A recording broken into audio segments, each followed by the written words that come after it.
And DD India's Akshay Dongre joins us live on this story. Hi Akshay, a very good morning to you. What are the updates you have on the US-Iran nuclear talks, Akshay? Well, the key sticking points have been discussed as far as U.S.-Iran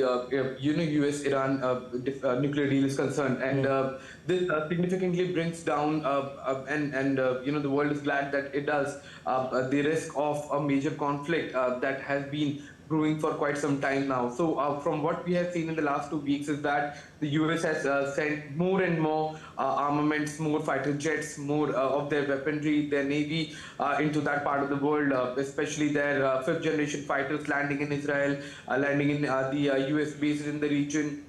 Iran receiving fresh stocks of missiles from China and other countries, and both sides preparing for a full-blown conflict. But what we are seeing also is that there is back channel. These talks are also happening in a way to avert this war that is going to prove costly, not just to the region but to the entire world. Also, the second thing is that this is perhaps one of the only times where the two sides have said and agreed that the talks have been successful, and that it has yielded some serious conversations as well.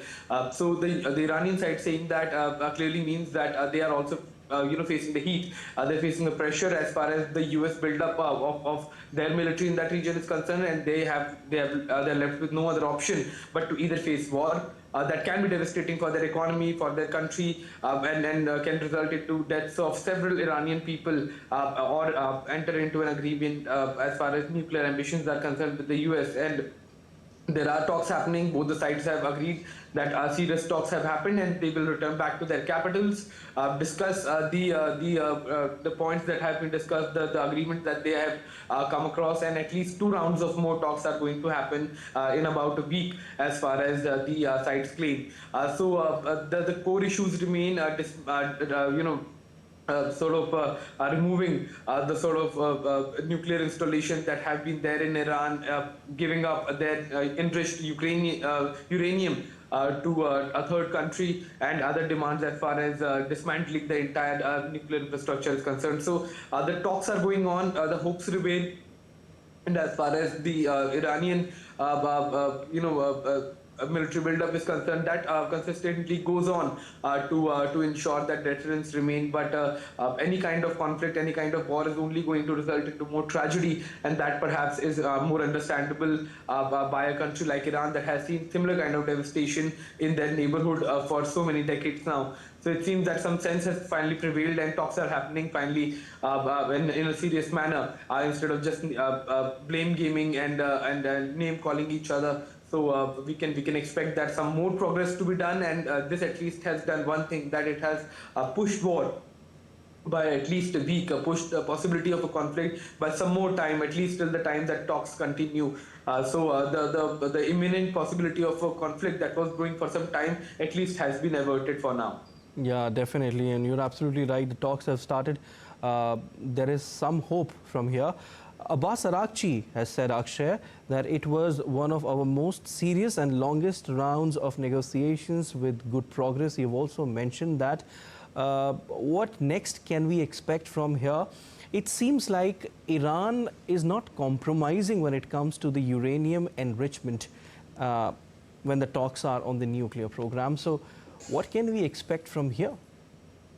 Well, we have seen the similar kind of pattern in the Russia-Ukraine negotiations and discussions that have recently failed in Abu Dhabi. There are certain points that will always be there as a point of conflict, as a point of friction.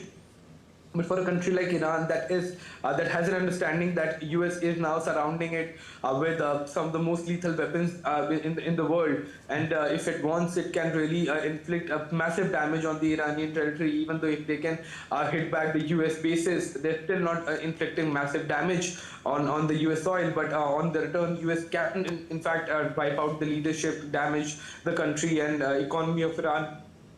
then certain points have to be compromised, and that perhaps is the reason why they have the Iranian foreign minister has claimed that these have been serious talks. So now now what happens is that both the sides go back, they discuss the negotiation with their top leaders, try to explain the points that they have learned from these negotiations, and come back for more rounds of talk that can finally result in some sort of compromise by both the sides as far as this entire cloud of war is concerned. Definitely, we could expect a solution at least now that the two countries are at least talking. There would be more rounds of negotiations, but we'll have to wait and see what will come next out of this. But as of now, we leave it there. Akshay, thank you so much for your analysis.